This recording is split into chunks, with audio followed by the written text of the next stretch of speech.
The back roads of deep Appalachia twist like old veins through the mountains, narrow and unlit, flanked by walls of black woods that seem to press in closer the later it gets. I've driven them all my life, shortcuts home from work, late-night runs to the store, visits to kin scattered in the hollows. You learn the feel of them, where the pavement buckles from frost heave, where the deer cross, where the fog settles thickest after rain. I used to think I knew every curve, every shadow. That was before the night I started questioning whether the road knew me back. It was late October, the kind of cold that sneaks under your coat and stays there. I'd spent the evening at a buddy's place down near the county line, grilling deer meat, drinking warm beer, talking about nothing important. Around 11, I said my goodbyes and started the drive back. The leaves were mostly down by then, crunching under the tires like brittle bones. My truck is old, a '98 Ford with a radio that only picks up 2 stations clearly, and that night even those fizzed out halfway up the ridge. Static swallowed the music, then the voices, until there was only the hum of the engine and the soft hiss of tires on asphalt. I didn't mind the quiet at first. It matched the empty road. No tail lights ahead, no headlights behind, just me in the dark. Then I heard it, shuffling, off the right shoulder, close enough to feel deliberate. Not the quick scurry of possum or raccoon, something heavier, paced. I eased off the gas, letting the truck coast. My high beams cut through the trees, picking out branches and trunks, but nothing else. I told myself it was wind moving leaves or maybe a fox dragging something. Still, I slowed more, window cracked just enough to listen. The sound came again, closer this time. Soft footfalls in the leaf litter, then a pause, then more. I glanced at the passenger window, nothing but black. I kept rolling forward, slower now, maybe 15 miles an hour. That's when the eyes appeared. They caught the light first, low, green-gold reflections in the thicket brush just off the pavement. 4 pairs, maybe 5, spaced unevenly, all fixed on me. I thought coyotes. They hunt in packs sometimes, and the eyes are the giveaway. But then one of them moved, rose slowly from a crouch to full height. Too tall for a coyote, too straight. The shape was human, ragged clothing hanging off thin limbs, hair long and matted, face half hidden in shadow. The eyes didn't blink. They just watched, steady and curious, like I was the strange thing here. My foot hovered over the brake. Another pair of eyes straightened beside the first, then a third. They stepped out of the brush onto the road, slow, no hurry. Their movements were fluid, coordinated, not panicked, not aggressive, just deliberate, like they'd done this before, like they were deciding something. The one in front tilted its head, the way a person does when they're listening hard. I could see now that the clothes were old, faded flannel shirt torn at the shoulder, jeans caked with dirt, boots or what used to be boots, soles flapping. They weren't animals, they were people, or had been.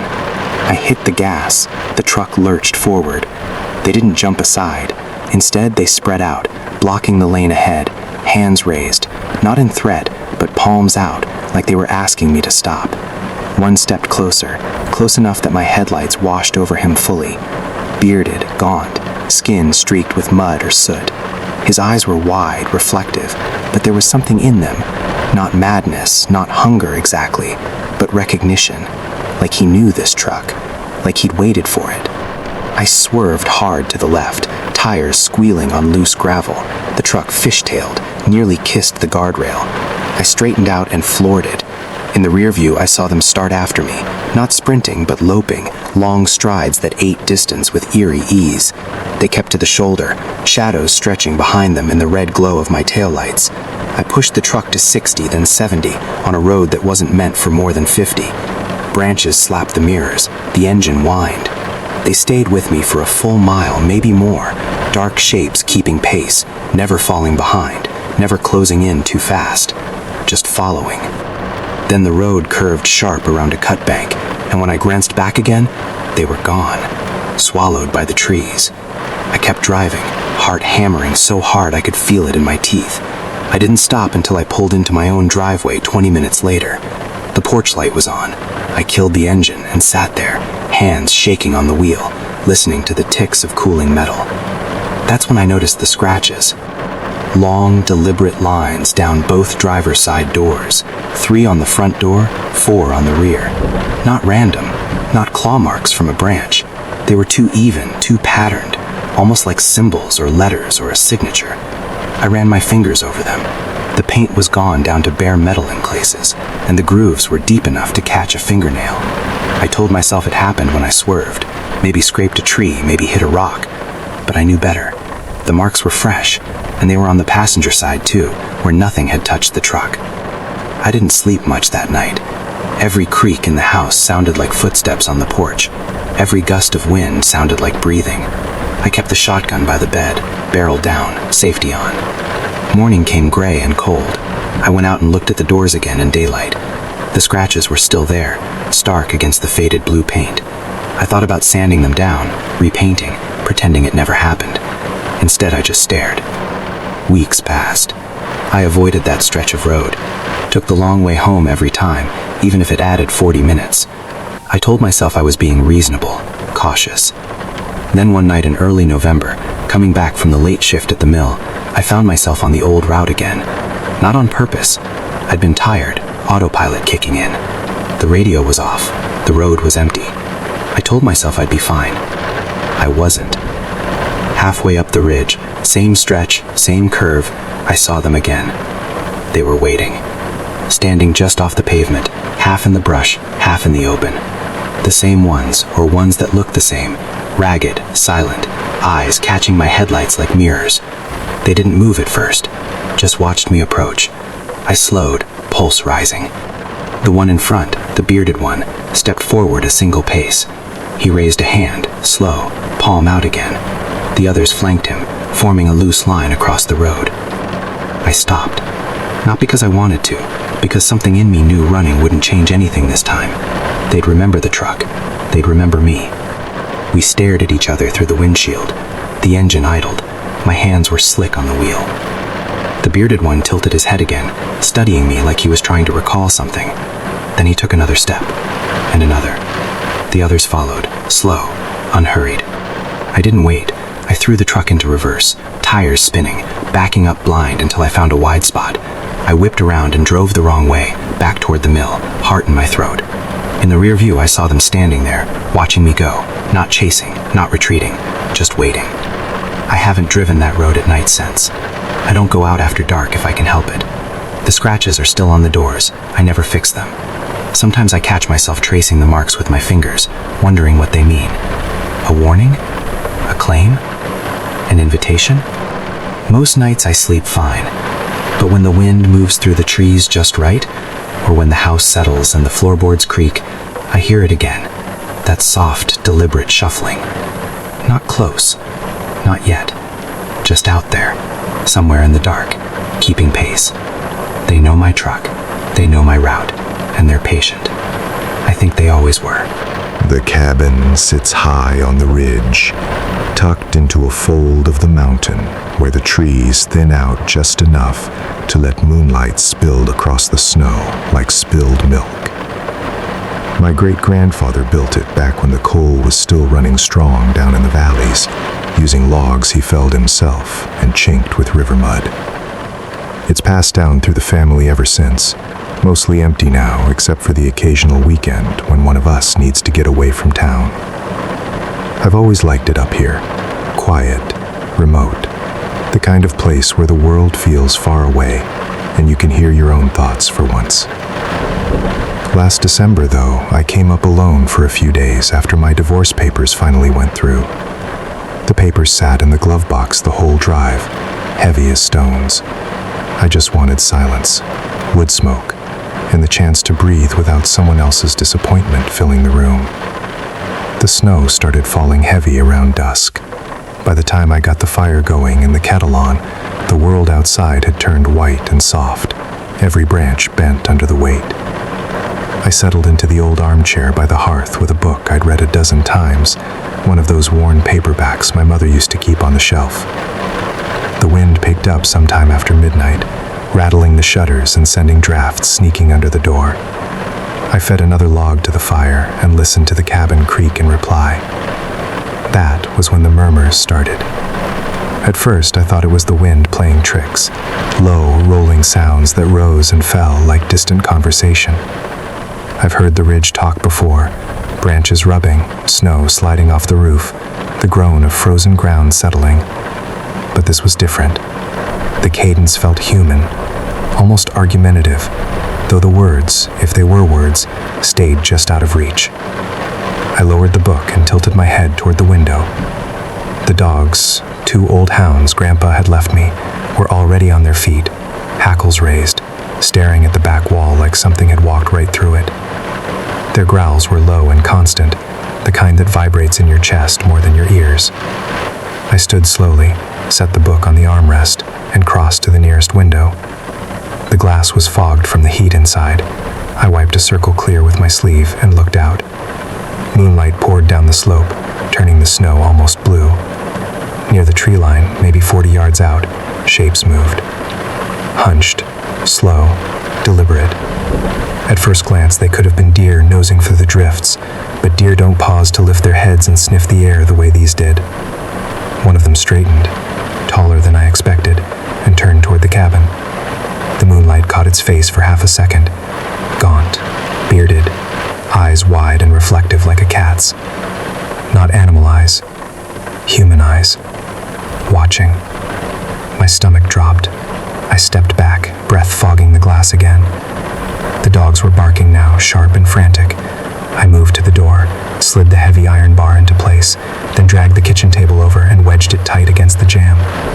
I checked every window latch, pulled the curtains closed, turned off the overhead light so the firelight wouldn't silhouette me.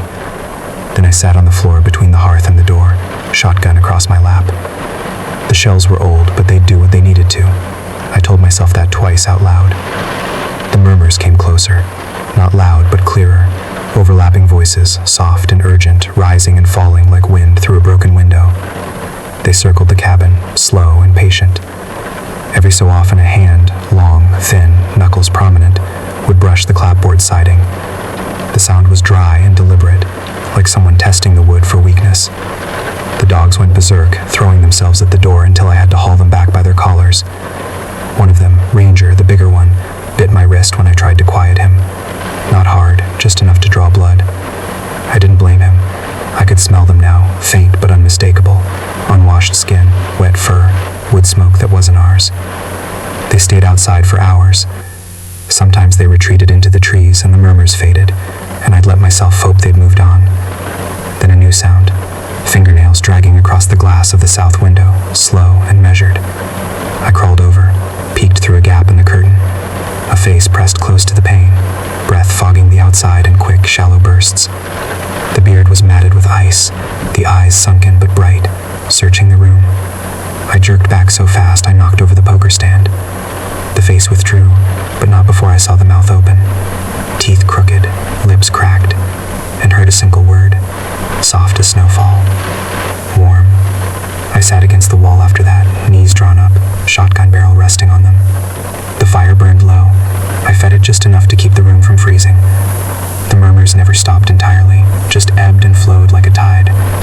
Sometimes they sounded almost like laughter, sometimes like someone crying. I kept waiting for the door to rattle, for wood to splinter, but they never tried to force their way in. They just waited, watched, circled. Toward dawn, the snow lightened and the wind dropped. The sounds moved away, back toward the ridge. I stayed where I was until the first gray light showed at the edges of the curtains. Only then did I stand, leg shaking, and ease the table aside. I cracked the door an inch.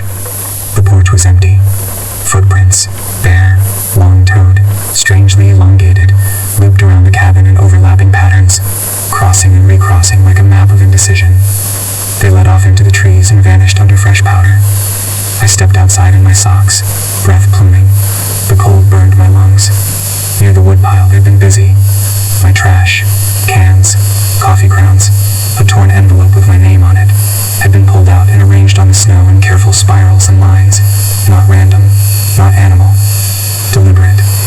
Like a message left for someone who might understand it.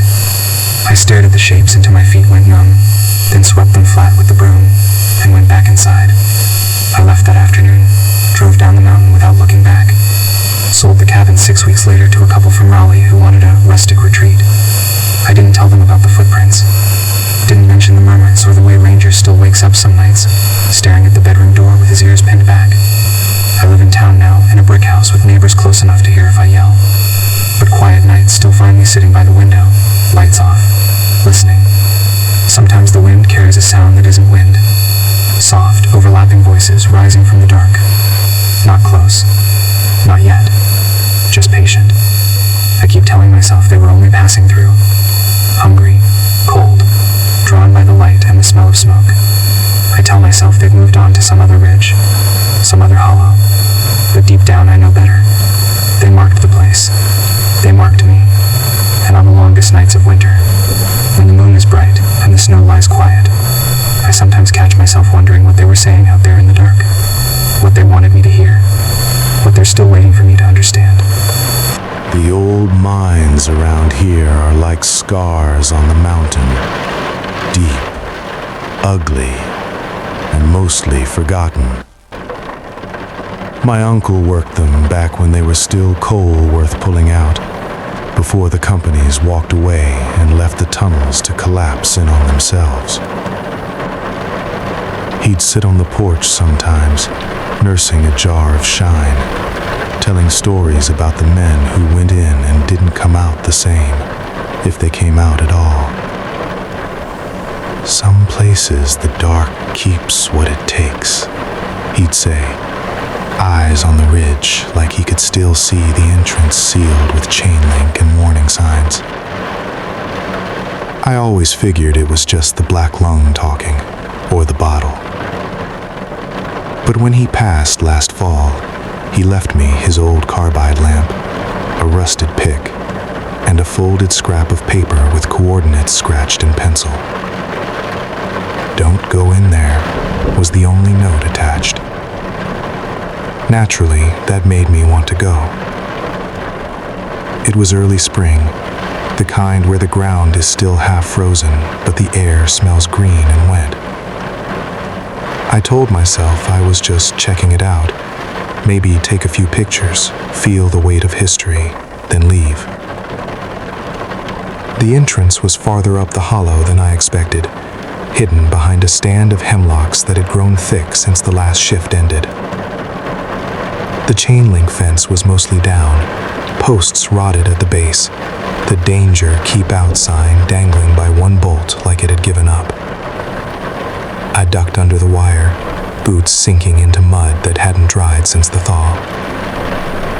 The mouth of the shaft yawned ahead, black and quiet, framed by timbers that looked like they'd been chewed by time. I clicked on my headlamp, the beam slicing through the damp air, catching motes of coal dust that floated like ghosts.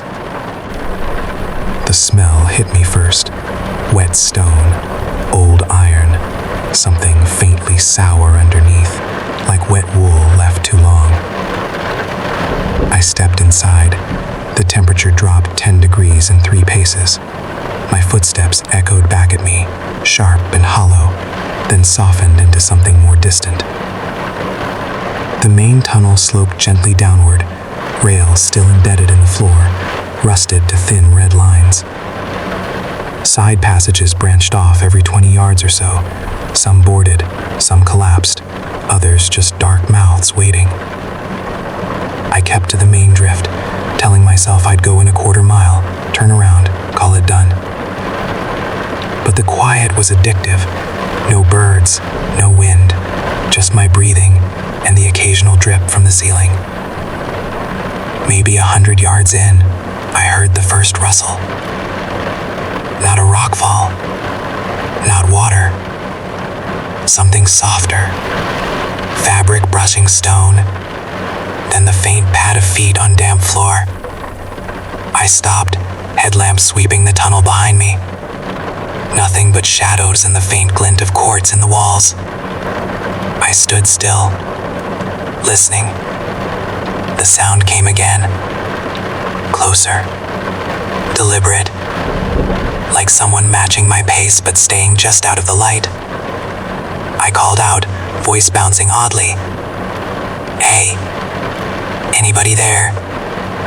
The echo came back wrong, layered, as if more than one throat had answered. Then silence. I told myself it was a hiker, maybe a kid messing around, or even an animal that had wandered in. But my pulse was already up, skin brickling under my jacket. I kept going, slower now, beam darting to every side passage.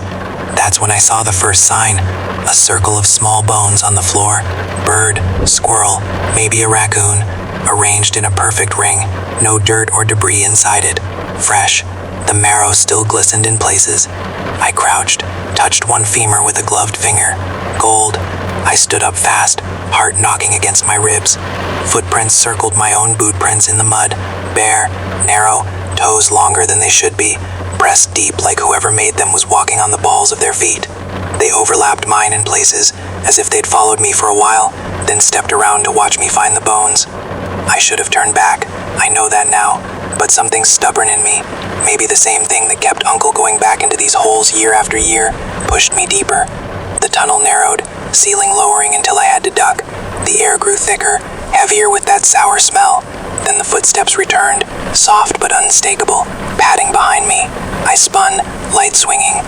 A shape darted across the beam, thin, hunched, clothed in rags that might have once been overalls and a shirt. It moved with a grace that wasn't quite human, slipping into a side tunnel before I could focus. I called again, louder this time. "Who's there? This isn't funny." The answer was a low, guttural hiss that came from everywhere at once. Behind, ahead, above, like the mine itself was breathing. I backed up a step. Another hiss answered from the darkness in front of me. My beam caught more circles of bones farther down, some larger, rabid, maybe fox, still arranged with care. I turned to leave, but the footprints were everywhere now, overlapping, circling. They'd been here the whole time, shadowing me, studying me. My light trembled. I heard breathing, ragged, excited, too many lungs for just one person. I started moving backward, careful, not wanting to trip. That's when one stepped into the main tunnel ahead of me, blocking the way out. He was tall, gaunt, skin pale and streaked with coal dust and old sweat. Scars ran across his cheeks and forehead like someone had tried to map them. His clothes hung in tatters, denim shirt gone to threads, pants patched with burlap, no shoes. His feet were black with grime, toes splayed. He didn't move toward me. He just stood there, eyes locked on mine. Not angry, not afraid. Something else, bleeding maybe, or warning. Behind him, more shapes gathered in the shadows, half seen, half felt. Their breaths synced, a low chorus that vibrated in my chest. I spoke, voice cracking. "I'm leaving. I'm not here to bother you." The one in front tilted his head, listening. Then he whispered, words broken, slurred, like he hadn't used them in years. "Stay. Down. Safe." It sounded like a plea, but the way he said it made my stomach turn. The others echoed it, soft and overlapping. "Stay. Down. Safe." I didn't wait. I bolted past him, shoulder clipping the wall, light bouncing wildly. Hands reached. Cold fingers brushed my ankle, my calf, insistent but not grabbing. Not yet. I ran, lungs burning, boots slipping on wet stone. The hisses followed, not angry, just constant, like they were disappointed. I stumbled out into the gray spring daylight, fell to my knees on the wet gravel, gulping air. Behind me, the sounds retreated, footsteps padding deeper into the dark, fading until the mine was quiet again. I drove home shaking, didn't stop to look back. That night I dreamed of tunnels that kept turning inward, circles of bones that grew larger, whispers that knew my name. I woke up tasting gold dust. I haven't gone near that entrance since.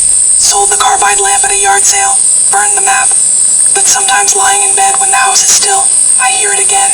That soft padding, the rustle of rags on stone, the low hiss of breath in the dark.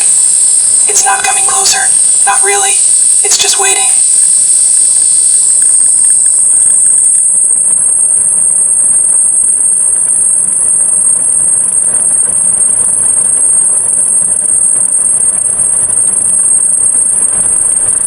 The river runs slow and deep through that bend in deep Appalachia, the kind of place locals call by the old family names, Hollowell's Bend, or sometimes just the Bend, because everyone knows which one you mean. It's tucked between two steep ridges where the water pools before spilling over a low shelf of slate, making a soft, constant murmur that never quite stops. I used to fish there as a kid with my father, pulling smallmouth bass and the occasional catfish from the dark water, while he smoked hand-rolled cigarettes and told stories about the men who'd worked the timber camps upstream 100 years ago. Those camps were long gone, but the river stayed the same, cool, patient, and full of secrets it never bothered to share. Last June I went back alone. Work had been steady at the sawmill, but the hours were long, and the foreman had started riding me harder than usual. I needed a night away from the whine of blades and the smell of fresh-cut pine. Just me, a tent, a cooler of beer, and the river. I drove the old gravel road down to the pull-off, parked under the big sycamore that leans out over the bank, and carried my gear the quarter-mile along the water. The sun was still up when I pitched the tent on a flat patch of grass between two willows, the kind that droop low enough to brush the surface when the current rises. I built a small fire ring with stones from the bank, gathered dry driftwood, and watched the light turn gold on the water as evening settled in. The river sounded like it always had, gentle, steady, almost soothing. I cracked a beer, cooked some foil-wrapped trout I'd caught earlier upstream, and let the quiet fill me up. Night came slow. Stars appeared one by one above the ridge, sharp and cold. I fed the fire until it snapped and popped, then sat back on a log with my lantern beside me, listening to the water and the occasional splash of something feeding near the surface. It felt good, clean, the way things used to feel before life got tangled. I was half dozing, firelight playing across my eyelids, when I heard the first shift in the reeds. It wasn't much, a soft rustle, like someone adjusting their weight in tall grass. I opened my eyes. The lantern beam was off, but the firelight reached far enough to show the reeds along the opposite bank swaying slightly, though there was no wind. I sat up straighter. Another rustle, this time closer, on my side of the river, maybe 30 yards downstream. I told myself it was a deer coming down to drink, or a raccoon scavenging. Common enough. But the movement felt too careful, too aware. I reached for the lantern, clicked it on, and swept the beam across the water. For a second, I saw nothing, then pale shapes, arms, maybe legs, slipped under the surface, quick and smooth, leaving only ripples that spread outward like whispers. My skin tightened. I stood, lantern raised higher. The fire popped behind me. I waited. Nothing. Just the river murmuring, and the night settling heavier around the bend. I sat back down, but slower this time. The lantern stayed on, set on the cooler beside me. I poked the fire, added another stick, watched the flames climb.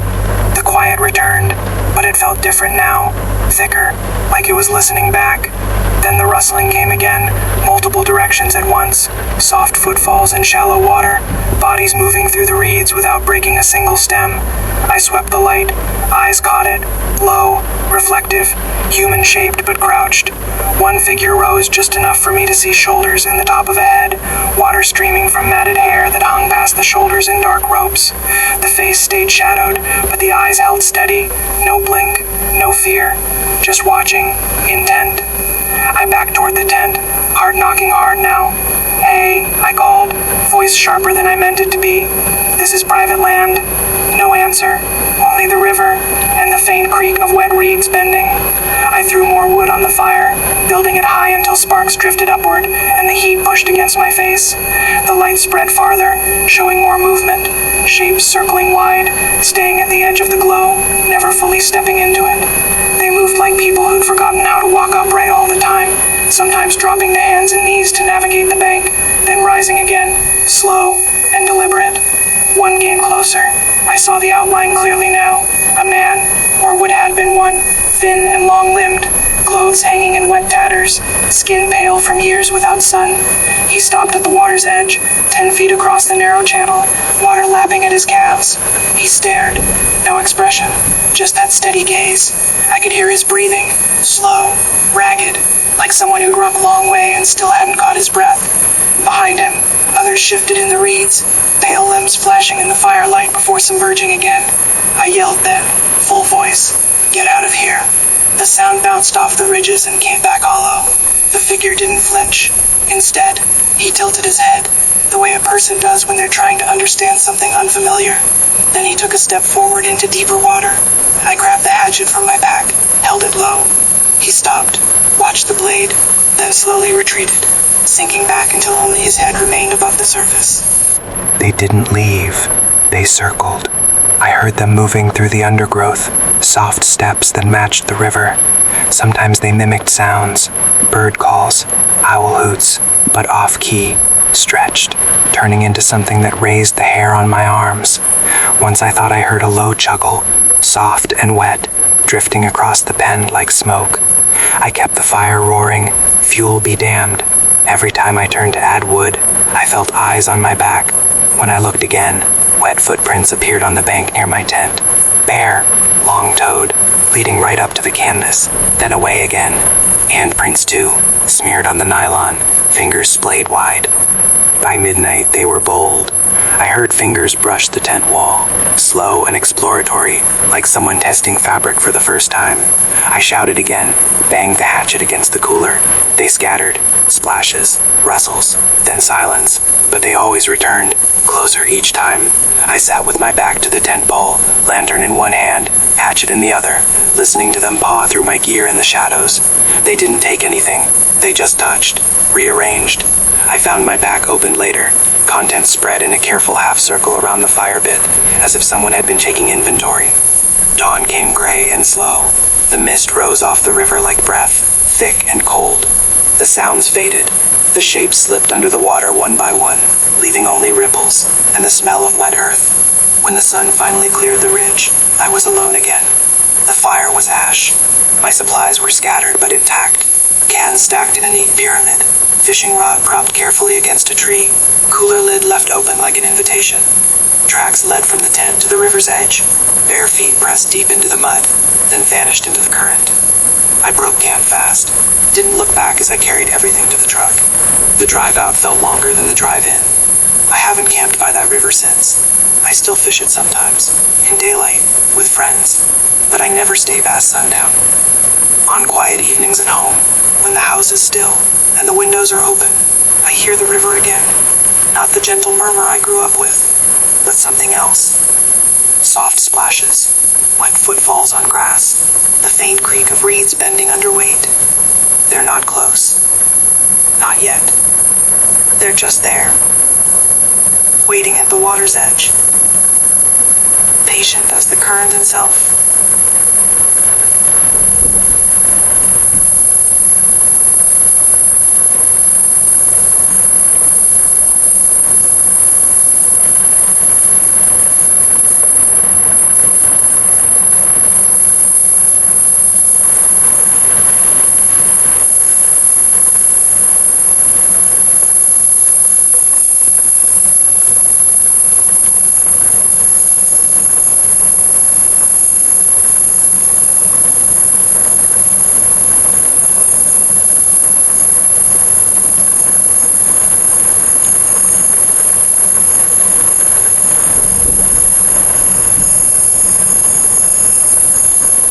The thicket swallowed me whole that October morning, the kind of dense tangle that grows where old clear-cuts meet second-growth timber and nobody bothers to cut trails anymore.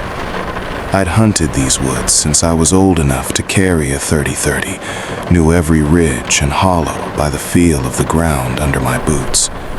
But the night before, a hard frost had come early, dropping leaves in a sudden carpet, and the familiar landmarks looked different. Branches lower, shadows thicker, paths that should have been there, gone under the weight of fallen color. I was after a buck I'd seen the week before. Big rack, heavy body, moving like he owned the place. I left the truck at the old logging road pull-off just after first light. Rifle slung, pack light, thermos of coffee still warm against my back. The air smelled of wet oak and damp earth, sharp enough to clear your head. I moved slow, picking my way through the briars that grabbed at my pants legs like they didn't want me to leave. The thicket tightened around me the deeper I went. Laurel and rhododendrons so thick you had to duck and twist just to keep moving. I'd lost the buck's trail an hour in, but I kept pushing, telling myself he'd bed down in the heaviest cover. That's when the first echo came. I'd whistled soft, the same low note my father taught me to call deer, nothing loud. The sound bounced back almost immediately, but wrong, higher, stretched, laced with something urgent that wasn't mine. I froze. The woods went quiet. No birds, no squirrels chattering, just my breathing and the faint drip of moisture from leaves overhead. I whistled again, testing. The reply came faster this time, closer. The note twisted into something almost mocking. My name, clear as day, raspy and rough, like someone hadn't spoken in years, but remembered how to shape the sound just to prove they could. I never said my name out loud that morning, not once. My hand tightened on the rifle. I scanned the underbrush, eyes straining through the green wall. Movement, swift, low, parallel to me. Shapes dodging between trunks, too fast for deer, too deliberate for bear. I caught a glimpse through a gap, a figure crouched, upright when it paused, clothes hanging in shreds that might have once been a shirt and pants, body lean and hard from years of whatever life had led out here. It turned its head, eyes catching the leak light filtering through the canopy, and stared, not afraid, not curious, just watching, like it had been waiting for me to notice. I backed away slow. The figure didn't follow right away. Instead, more echoes started. My name again, then fragments of the whistle, then low grunts that overlapped from different directions. They were encircling, not closing in tight, but always there, breaths syncing up in a rhythm that felt almost like a chant.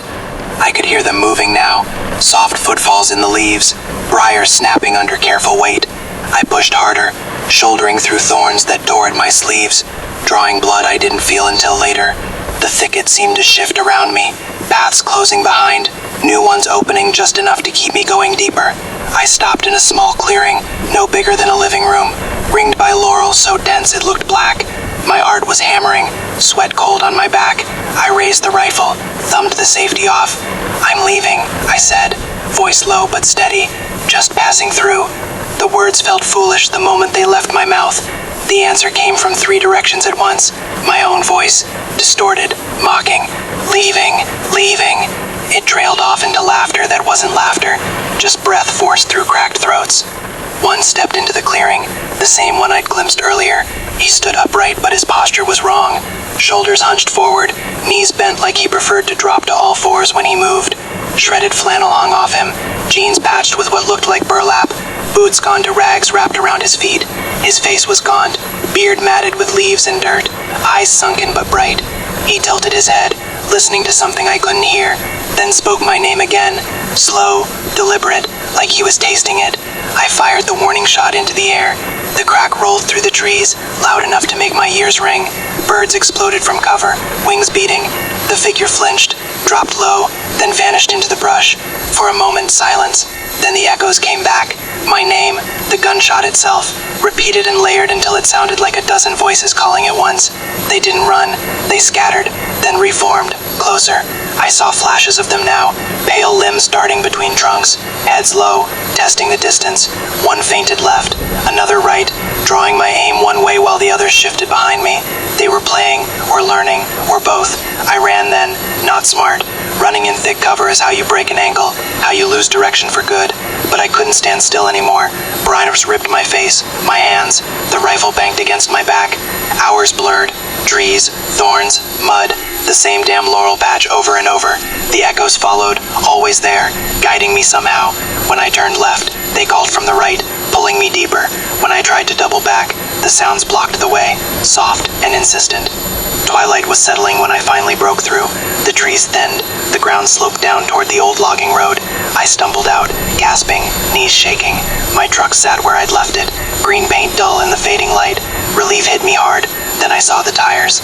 All four slashed, deep cuts through the rubber, deliberate, like someone had taken a knife and drawn slow lines across each one. Not random, not animal. The hood was up, battery cables cut clean. Tracks circled the truck, bare feet, long toes pressed deep into the soft dirt, overlapping in patterns that looked almost careful. They led away from the vehicle, back into the thicket, then stopped, as if whoever made them had turned to look back one last time before disappearing. I walked the 3 miles out to the highway in the dark, rifle over my shoulder, flashlight beam jumping with every step. A passing logger picked me up, didn't ask too many questions when I muttered about a flat and bad cell service. I left the truck there overnight, towed it the next day.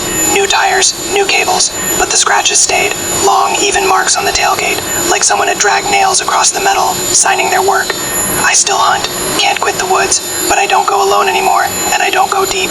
I stay on marked trails, daylight only, yet on quiet mornings, when the frost is fresh and the air is still, I hear it again, my name, soft and raspy, carried on the wind from somewhere in the thicket. Not close, not loud, just enough to remind me. The woods remember. They know my voice, they know my steps, and they're patient. Sooner or later, I'll stray too far again, and the echoes will be waiting. The storm came up fast, the way they do in these mountains, when the pressure drops and the sky turns the color of wet slate. I'd gone out that afternoon to forage in one of the high glades up on the North Ridge. Places most folks don't bother with anymore. Too steep, too far from any road worth driving. There's good ginseng there if you know where to look, and I needed the cash. The leaves were just starting to turn, gold and red bleeding into the green, and the air had that sharp, clean bite that makes you feel alive. I had my pack, a knife, a small trowel, and a poncho I never thought I'd need. The forecast had been clear. I was kneeling in the moss, carefully digging around the base of a big poplar, when the first fat drops hit the leaves overhead. They came slow at first, then all at once, like someone up there turned a bucket over. Thunder rolled low and long across the valley, and the wind picked up, whipping rain sideways through the trees. I stood, slung the pack over one shoulder, and looked for cover.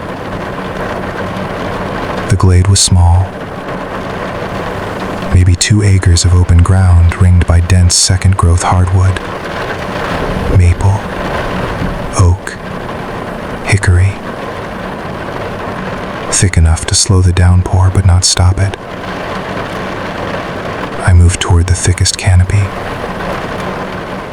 where the trunks were older and the branches interlaced overhead like a roof that leaked. The rain pounded so hard it stung my face and hands.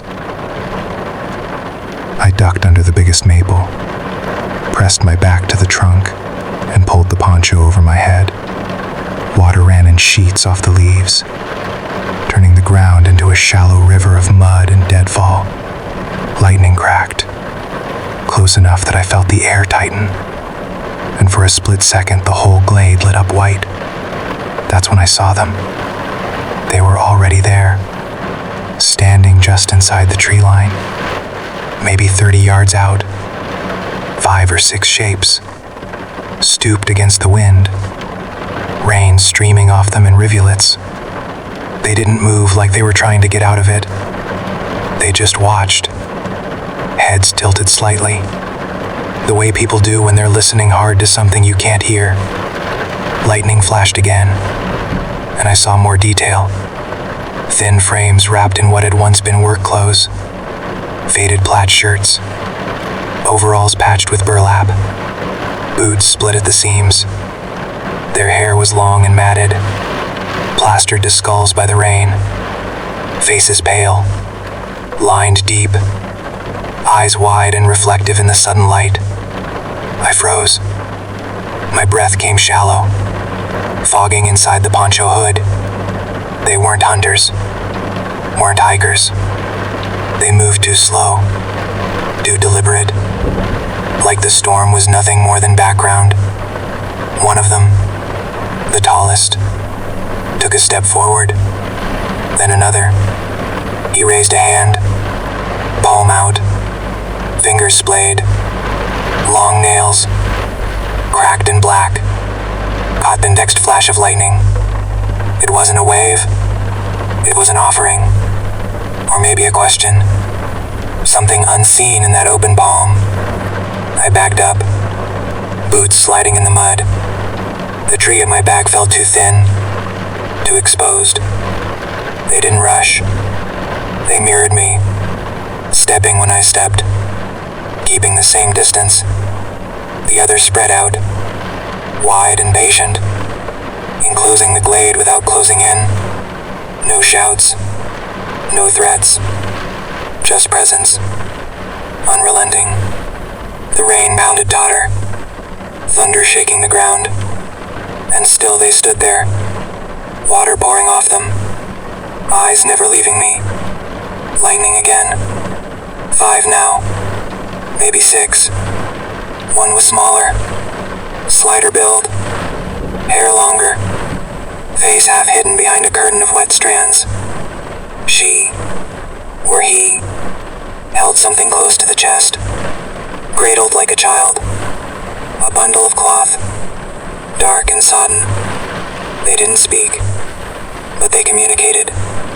Low grunts, soft clicks of tongue against teeth, gestures with hands that looked too long for the arms they were attached to.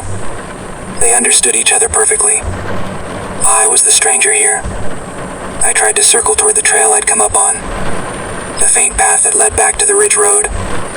They adjusted, not blocking, not chasing, just always there, always between me and the way out.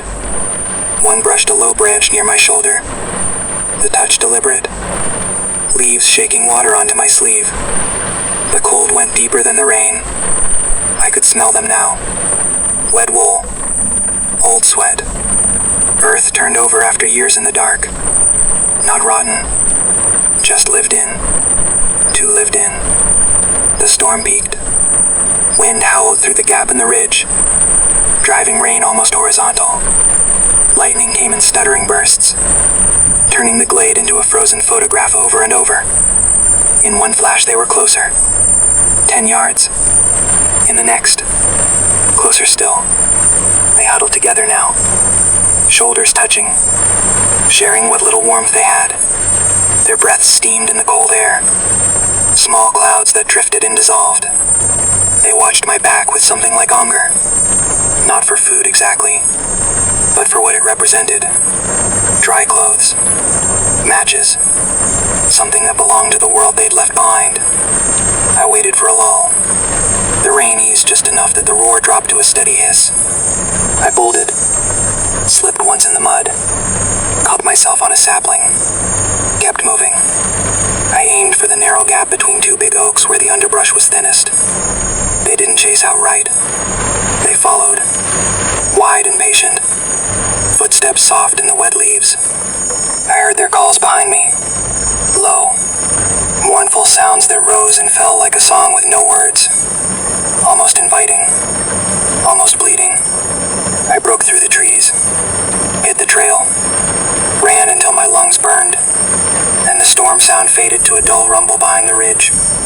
When I finally stopped, bent over with hands on knees, gasping, I looked back.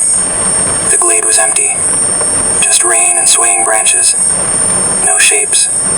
No eyes. I made it to the truck an hour later, soaked through, shivering so hard I could barely turn the key. Drove home with the heater on full blast. Windows fogged. Didn't stop to change clothes. Didn't look in the rear view more than once. The next day I found the bundle, ducked into the side pocket of my pack, wrapped in a scrap of oilcloth I hadn't packed. Inside, a small carved wooden figure, rough, child-sized, no features but 2 shallow holes for eyes. The wood was old, dark, worn smooth by hands that had held it for years. I stared at it on the kitchen table for a long time, then wrapped it back up and buried it under the back porch, deep as I could dig. I haven't gone back to that glade, haven't foraged up on the North Ridge since, but storms still come. Every time the sky darkens and the wind starts to rise, I hear it again, the low calls drifting through the trees, mournful and patient, not angry, not gone, just waiting, like they know I'll walk that trail again one day, whether I mean to or not, like the rain and the wind and the ridge itself have bound us together in some quiet, unspoken agreement. And when the next big one rolls in, I sometimes catch myself wondering what they were offering that day, what they're still holding out there in the wet dark between the trees, waiting for me to come take it.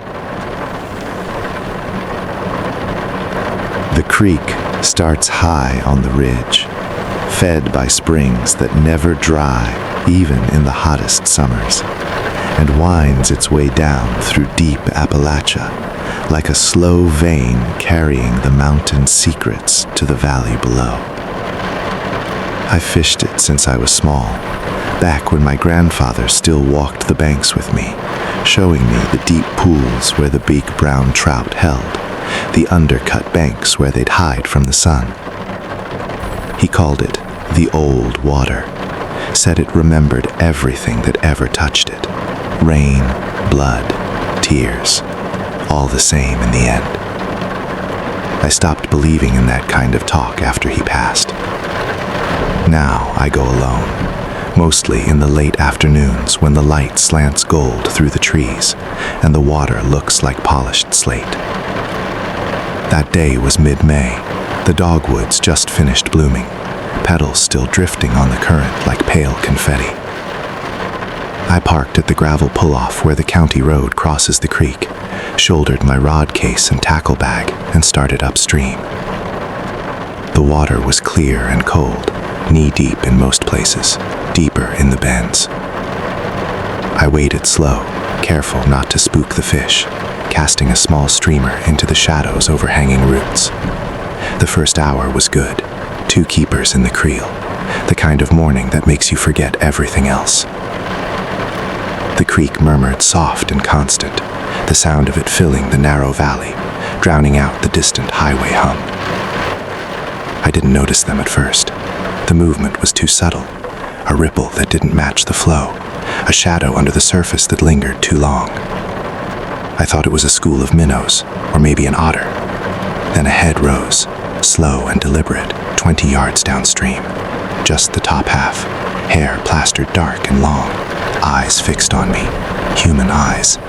No fear, no surprise, just watching. I froze, rod half raised. The face was gaunt, streaked with creek mud and old grime, beard tangled with bits of leaf and twig. He didn't speak. He just stared, then sank again, leaving only a slow swirl. I told myself it was a local, maybe someone fishing the same water, shy about company. I waved, called out, "Good afternoon," voice carrying across the water. No answer. Instead, another head surfaced closer, 30 feet now, then another. They moved upstream with me, keeping pace, always at the same distance. Not swimming hard, just gliding, bodies low, heads above the surface when the current allowed. Their eyes never left me. I felt the weight of that gaze, steady and quiet, like they were measuring something I couldn't see. I kept fishing, but my casts went wide, line tangling in the wind that had picked up. The water felt colder against my legs. One of them, maybe the first, came nearer still, close enough I could see the hollows under his cheekbones, the cracks in his lips. He exhaled, a low wheeze that carried across the water like a sigh. Then he splashed once hard with an open palm. A trout darted out of cover right into my line of sight. I cast instinctively, hooked it on the first drift. The fish fought clean, came to hand easy. I released it, heart pounding, and looked up. The watcher was gone, but the others were still there, heads bobbing in the current, watching. They didn't attack, they didn't threaten, they just helped. Another splash, another fish pushed toward me. I stopped casting. The creek had gone quiet. No birds, no insects, just the water and their breathing, soft and ragged, syncing up in a rhythm that matched the pulse in my throat. I backed downstream a step. They followed, not fast, just enough to close the gap by a few feet. I shouted again, "Hey, I'm heading out," but the words sounded thin, swallowed by the valley walls.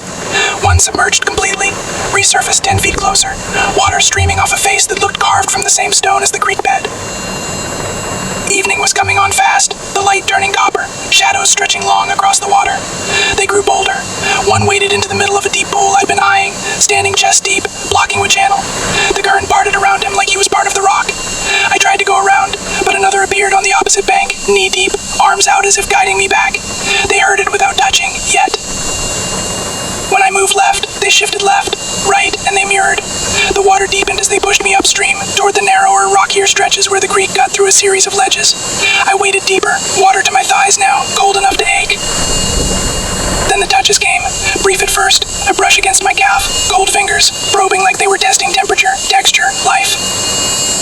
I jerked away, stumbled, nearly went under. Another touch on the back of my knee, gentle but insistent. I swung the rod like a glove, water spraying.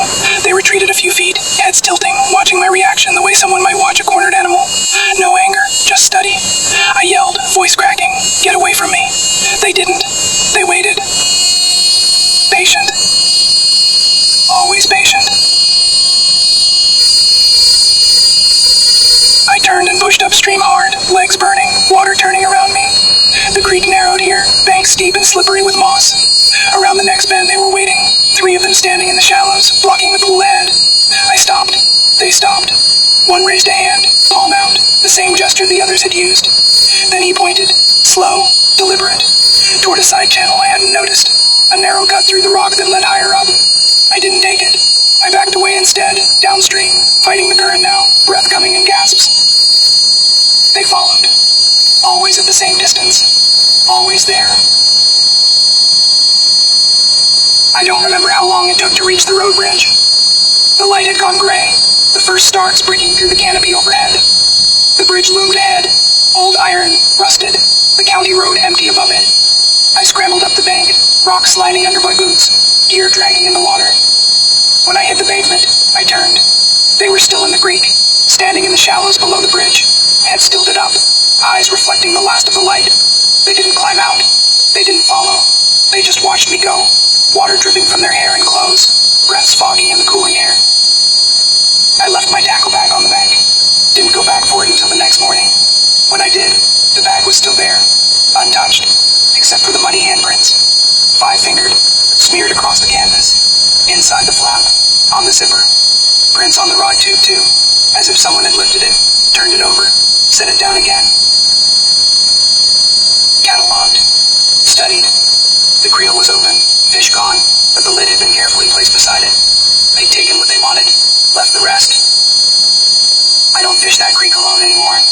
I stick to the stock ponds near town, daylight only, never past noon. But the water stays with me.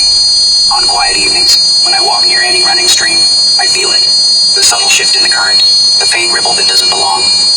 I hear the wheeze sometimes, carried on the wind, soft and close. Not angry, not gone, just waiting. They know these waters better than I ever will. They remember every step I take. And the creek keeps flowing, patient as stone, carrying their gaze downstream, waiting for the day I wade in again.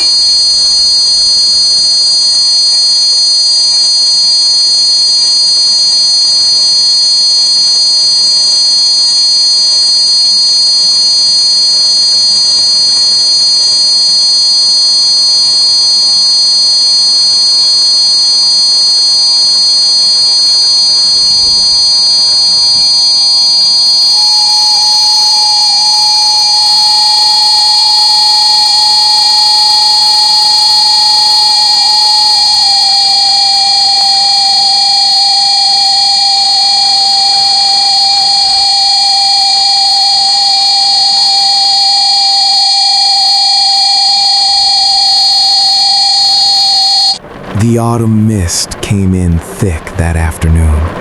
The kind that rolls down the ridges in deep Appalachia like cold smoke, swallowing the hills whole until you can't tell where the ground ends and the sky begins.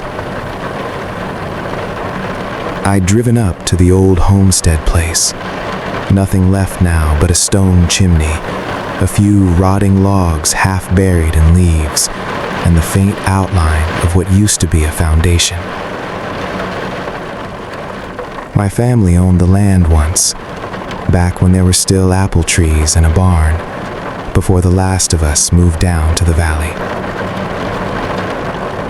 I go there sometimes in the fall, when the leaves are down and the air smells like wet bark and wood smoke. I tell myself it's to gather kindling for the wood stove at home, but really it's just to walk the ground my people walked, to feel the quiet that's been waiting there since before I was born. I parked the truck on the overgrown 2-track, shouldered the axe, and started collecting fallen branches along the edge of the clearing. The mist was low and heavy, muffling sound so that every step sounded close. Every breath seemed to echo inside my head. The trees stood silent, bare except for the last clinging reds and golds, their trunks dark against the gray. I worked methodically. Snap a dry limb, stack it, move on. Losing track of time the way you do when the world shrinks to the rhythm of your own hands. That's when the silhouettes appeared. At first I thought it was the mist playing tricks, the way it sometimes shapes shadows into things that aren't there. Tall, thin shapes, drifting between the trunks, moving slow, almost drifting. I paused, axe resting on my shoulder, and watched. They didn't come straight toward me. They just lingered at the periphery, outlines soft in the haze, tall and lanky, heads slightly bowed like they were listening to the ground. As the mist thinned a little, pushed by a faint breeze, their form sharpened. Disheveled hair hanging long and tangled, layers of clothing that looked like they'd been patched together from whatever the woods provided, faded flannel, torn canvas, scraps of denim worn to threads. They stood still when I looked directly at them, but when I turned back to my work, I caught movement from the corner of my eye. Slow steps, deliberate, always keeping distance. I tried to ignore it, kept chopping. But then one of them started mimicking me. Every time my axe came down, a sharp snap came from the trees, branches breaking in the same rhythm, not random, but matched. Crack, crack, crack. I stopped. The sound stopped. I swung again, slower. The echo followed, precise. Then another joined in, then another, until the clearing filled with that eerie chorus, soft cracks and pops, like a dozen axes working in unison, all out of sight. My mouth went dry. I lowered the axe, looked around. They were closer now, not rushing, just drifting nearer, paths converging with mine through the mist. Their steps were almost silent, soft crunches on leaves, the occasional twig giving underweight. I could hear their breathing now, low and ragged, fogging in the chill air, mingling with the mist until it was hard to tell where their breath ended and the haze began. I backed toward the chimney ruins, the only solid thing left in the clearing. They followed, loose circle forming around me, not tight, not threatening, just there, present, unavoidable. close. In the moments when the mist parted, I saw their eyes, gleaming in the dim light, not wild, not empty, knowing, like they'd seen me coming long before I arrived. One, the closest, tilted his head, the way a person does when they're trying to remember something. His clothes hung loose on a frame that looked too thin for the height, ribs showing under wet fabric, no shoes, feet black with mud, toes splayed wide on the cold ground. He exhaled, a long plume of fog that drifted toward me, carrying the smell of damp earth and old wool. The others did the same, breath sinking, a quiet rhythm that matched the pulse in my ears. I didn't wait. I turned and walked fast toward the truck, axe gripped tight. They didn't chase outright. They paralleled me, staying just at the edge of vision, shadows slipping between trees. When I sped up, they sped up. When I slowed, they slowed. The mist thickened again as I reached the 2-track, swallowing the clearing behind me. I broke into a run then, boots pounding the soft dirt, heart slamming against my ribs. Branches would my face. I didn't look back. I couldn't. I just ran until the mist lifted enough to show the truck, silver paint dull in the gray light. I threw the axe and armload of wood in the bed, climbed in, locked the doors, started the engine. The heater blasted cold air at first, then warm. I sat there shaking, hands white on the wheel, watching the tree line. Nothing moved. The mist rolled slow across the opening, empty now. I drove out careful, the road slick with fallen leaves, headlights cutting weak tunnels through the haze. I got home after dark, unloaded the wood in the usual spot beside the porch, stacked it neat against the house, went inside, bolted the door, poured a drink with hands that wouldn't stop trembling. The fire was low. I built it up, sat in the chair, stared at the flames. The house was quiet, too quiet. I kept thinking I heard footsteps outside, soft, deliberate, circling the yard, but when I looked through the window, nothing, just night and mist, and the dark shapes of trees. Later, when I went out to check the lock on the shed, I saw the wood pile. It had been rearranged, not scattered, not knocked over, carefully restacked. The pieces I'd brought back were on top, but underneath them the old wood, the stuff I'd split last winter, had been moved into unfamiliar patterns, spirals, lines that curved inward like trails, crosses made of branches, small and precise, not random, not wind. Someone had been here, someone who knew how to stack wood the way people used to, before chainsaws and trucks, when every piece had a place. I stood there in the cold, breath fogging, staring at those shapes until my fingers went numb. Then I tore it all down, rebuilt it the way I always do. Straight rows, practical. Went back inside, didn't sleep much. Fall has gone and gone since then. Winter too. But every autumn when the mist comes down the ridges again, I feel them. Not close, not loud, just there, waiting at the wild edges where the yard meets the trees. I see their silhouettes sometimes, tall and lanky, drifting in the haze just beyond the porch light. They don't come nearer. They don't need to.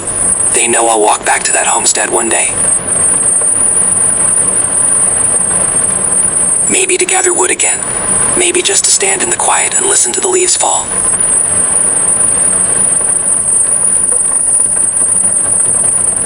And when I do, they'll be waiting, patient, silent, remembering. Like the mist itself remembers every step I've ever taken on that ground.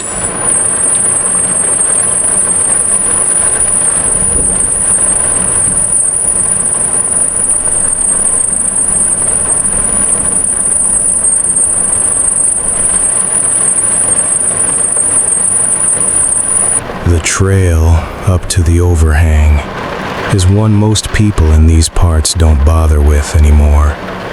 It's steep, narrow, and the Forest Service hasn't touched it in decades. Rock slides have eaten chunks of the path, and the handrails they put in back in the 80s are long gone, rusted stubs sticking out of the cliff face like broken teeth. I used to hike it with my father when I was a kid. He'd point out the old iron eye bolts driven into the rock, where loggers once tied off ropes to haul timber down the mountain. "This was a working place once," he'd say, voice low against the wind. "Now, it's just waiting." He stopped coming after the accident, slipped on loose scree, cracked a few ribs, decided the view wasn't worth the risk. I kept going. Something about the height, the way the valley drops away sharp and sudden, always pulled me back. That day was late spring, sky high and blue, air still carrying the chill of nights that hadn't quite let go of winter. I started early, pack light, water, a sandwich, my old camera. The trail climbs fast out of the hollow, switchbacks tight against the rock wall on one side, nothing but air on the other. By the time I reached the overhang, a wide ledge of sandstone jetting out like a broken shelf, the sun was high, warming the stone under my boots. I sat on the edge, legs dangling over 200 feet of nothing, and let the quiet settle in. Below, the trees looked like broccoli tops, the river a thin silver thread cutting through the green. I could see the old logging road snaking down there, overgrown now, just a pale scar. I didn't hear them at first. The wind was steady, carrying sound away. But when I stood to stretch, a pebble skittered somewhere below, small, deliberate. Then another. I leaned over the edge, scanning the face. At first I thought goats. There are wild ones up here sometimes, sure-footed on the ledges. But the shapes weren't right. Too upright, even when crouched. I counted 5, maybe 6, clinging to the rock like they'd grown out of it. Thin arms wrapped around outcroppings, feet braced on narrow shelves, bodies pressed flat against the stone. Ragged clothes fluttered in the breeze, faded denim, torn flannel, scraps of what might have been canvas. Their skin was the same gray-brown as the cliff, weathered and cracked, hair long and tangled, blending with the shadows. They weren't climbing up, they weren't trying to reach me. They just watched, heads tilted back, eyes fixed upward, wide and unblinking. No fear of the drop, no movement beyond the occasional shift of weight that sent small stones rattling down into the void. I raised a hand, waved slow, thinking maybe climbers who'd taken a wrong route, maybe kids messing around. No response, just that steady, blank focus. One of them, the one closest to the base of the overhang, shifted his grip, and a fist-sized rock broke free, tumbling end over end until it vanished into the trees far below. I stepped back from the edge, pulse picking up. Something about the way they held still made the hair on my arms stand. Not aggressive, not curious in any normal way. Just there, waiting. I told myself they were locals, maybe hermits who'd lived rough too long, forgotten how to talk to people. I'd heard stories, families who'd gone off-grid generations back, surviving on what the mountain gave them, avoiding towns and roads. I turned away, started down the trail. The descent is trickier, loose gravel, exposed roots, places where you have to use your hands. I kept my eyes on the path, but I could feel them, that weight of being watched, heavy as the sun. Halfway down, pebbles started skittering again, not from above this time, behind. I glanced over my shoulder. One of them was following. Same awkward gait, knees bent, arms out for balance like he was learning to walk upright all over again. He kept distance, maybe 20 yards, moving parallel where the trail allowed, ducking into crevices when it didn't. More joined, shadows slipping out of cracks in the rock, pale limbs flashing in the light before disappearing again. Their skin matched the stone so well it hurt to look at them straight, camouflage perfected over years, decades maybe. They made no sound except the occasional scrape of boot or bare foot on rock, the rattle of loose scree. I picked up my pace. The trail narrowed here, hugging the cliff with a sheer drop on the outside. They didn't crowd me, but they heard it. When I tried to veer toward the wider switchback, the safer route, one stepped onto the path ahead, slow, blocking it without seeming to block. I stopped. He stopped. Just stood there, head cocked, eyes locked on mine. No expression, just focus. I backed away, found another path branching off, a steeper one, less used, but it led down. They followed, always at the same distance, always mirroring. One scrambled across a rock face to my left, faster than I thought possible, cutting off another turn. The air felt thinner, colder, though the sun was still high. Panic came slow, then all at once. I started moving faster, half running where I could, hands out for balance, breath sharp in my throat. Rocks skittered behind me, ahead of me, beside me. They didn't chase, they just kept pace, effortless, like the mountain itself was breathing them along. I slipped once, knee hit stone, pain lancing up my leg, but I kept going. The trail dropped steeper, the drop closer. Every time I looked for the main path, they were there, silent, patient, nudging me toward the rougher, narrower lines. Finally, the slope eased. The trail flattened into a wide bench of rock, trees thickening again, ground soft underfoot. I stumbled out onto level ground, chest heaving, sweat stinging my eyes. I turned. They had stopped. All of them lined up along the cliff's edge above me, perched on the same ledges they'd climbed down from, watching. Not disappointed exactly, not angry, just waiting, like I'd failed some test I hadn't known I was taking. One raised a hand, slow, deliberate, then let it drop. Then they turned, one by one, and melted back into the rock face, vanishing into crevices and shadows until the cliff looked empty again. I walked the last mile to my truck in silence, didn't look back, didn't stop until I was inside, doors locked, engine running. I drove home with the windows up, heater on full, though the day was warm. That night I sat by the kitchen window, lights off, staring out at the dark ridge on the horizon. Shapes moved there sometimes, where I thought they did, long silhouettes against the stars, still and patient. I told myself it was trees, wind, imagination, but I knew better. I haven't gone back to that trail, sold the camera, started taking the long way around when I need to cross the ridge. But the overhang stays with me.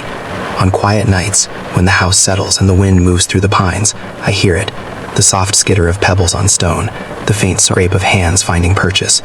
Not close, not yet, just there, waiting. They know I'll come back someday. Maybe not tomorrow, maybe not next year, but the mountain is patient, and so are they. I grew up in one of those forgotten corners of deep Appalachia, where the mountains fold in on themselves like an old quilt, hiding secrets in every crease. My family's been here for generations, scratching out a living from the thin soil and the timber that clings to the slopes. The town I call home, well, it's barely that. Just a cluster of weathered houses along a 2-lane road that winds through the valleys, flanked by trees so tall they blot out the sky most days. Folks around here don't talk much about the old days, but my grandpa did. He'd sit on the porch in his rocking chair, pipe clenched between his teeth, spinning yarns about the hollows where people went missing. "Stay off them logging trails up in Foggy Hollow," he'd say, his voice low like the wind through the pines. Back in the 70s, loggers vanished up there, good men, strong as oaks. Never found them, just their tools scattered like they'd dropped a mid-swing. Some say it's the land itself, hungry for what it lost. Others, well, they whisper about folks who never came back civilized. I'd laugh it off as a kid, chalk it up to old-timer tales meant to keep us close to home. But there was always something in his eyes, a shadow that made me wonder. Grandpa passed last winter, left me his old cabin up near the hollow's edge, and with it, a nagging pull to see for myself what he'd warned against. Last summer, the heat hung thick as molasses, and I needed to clear my head. Work at the mill had been grinding me down, long shifts, sawdust in my lungs, the same faces day in and out. I'd been feeling restless, like the mountains were closing in, whispering for me to step out. So one morning, before the sun had fully crested the ridges, I packed a day bag, water, jerky, a knife my grandpa gave me, and his old map yellowed with age. The trailhead was overgrown, vines choking the sign that read, private property, no trespassing, but I figured no one cared anymore.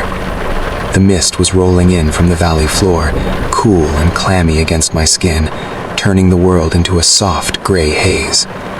Birds called faintly overhead, but their songs felt muffled, like they were singing through cotton. I stepped onto the path, boots crunching on fallen leaves and pine needles, the air thick with the scent of damp earth and rotting wood. It was peaceful at first, the kind of solitude that makes you feel small but alive. The trail snaked upward, following the ghosts of old logging roads, where ruts from heavy trucks still scarred the ground.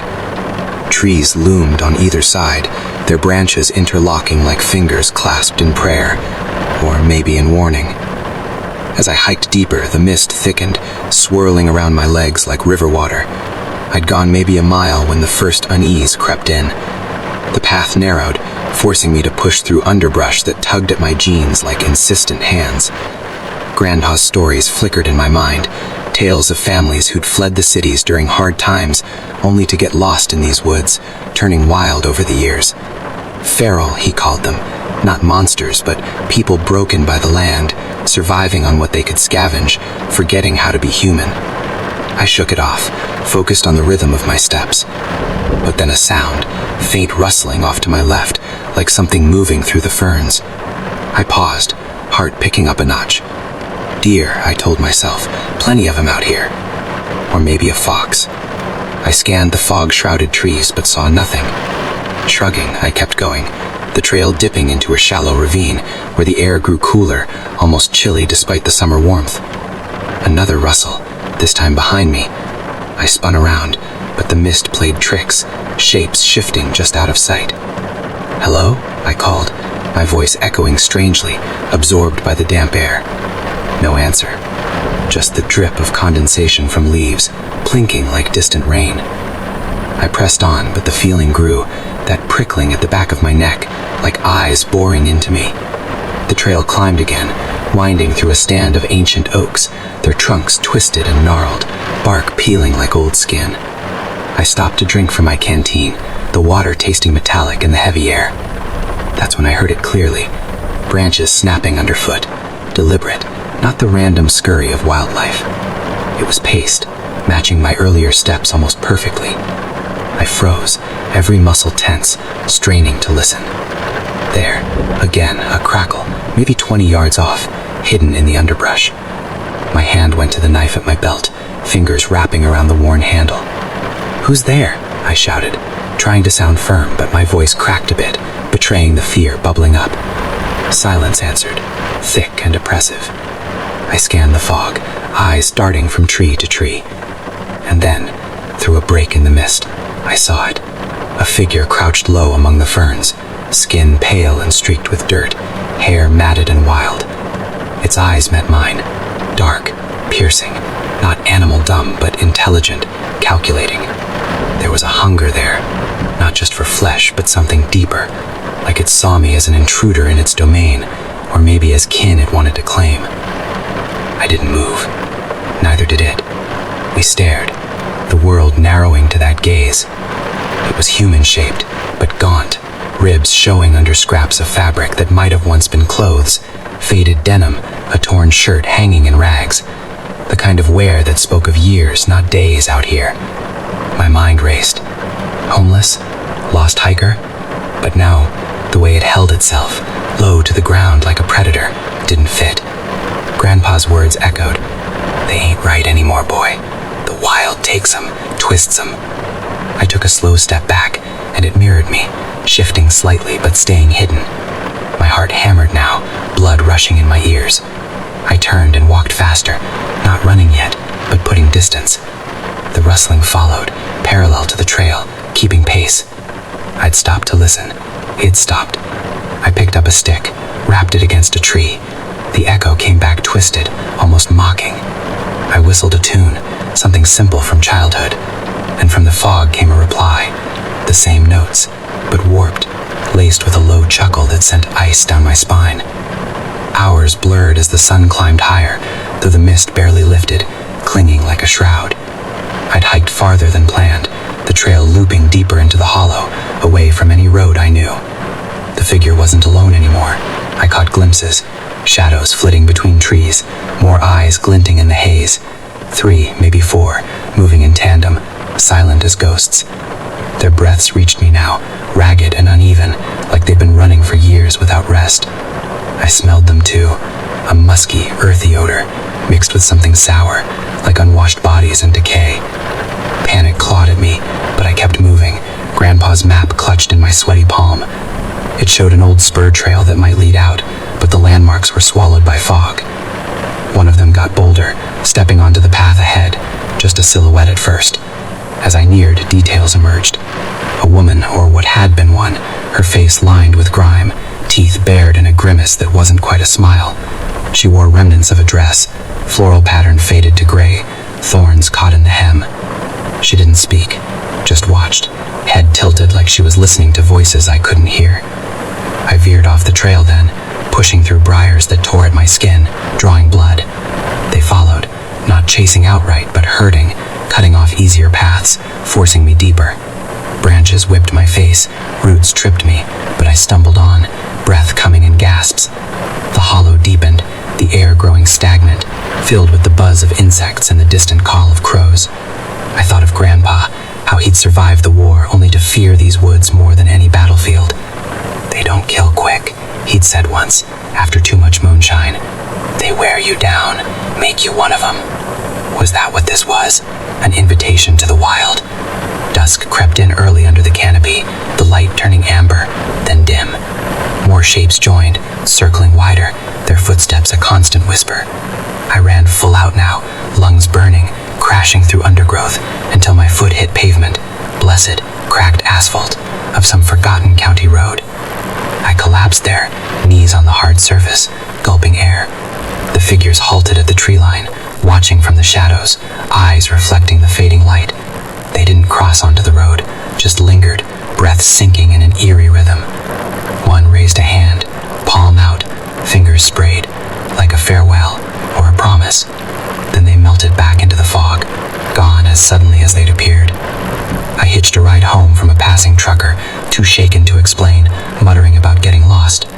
That night, in Grandpa's old cabin, I bolted the doors, drew the curtains, but sleep wouldn't come. The wind picked up, rattling the shutters, and then, scratching, soft, insistent, at the window pane. Not branches, too rhythmic, like nails etching a message. I lay frozen, staring at the ceiling, listening as it moved from window to door, then back. By morning it stopped, but outside, faint footprints circled the porch, bare, elongated, trailing off into the woods.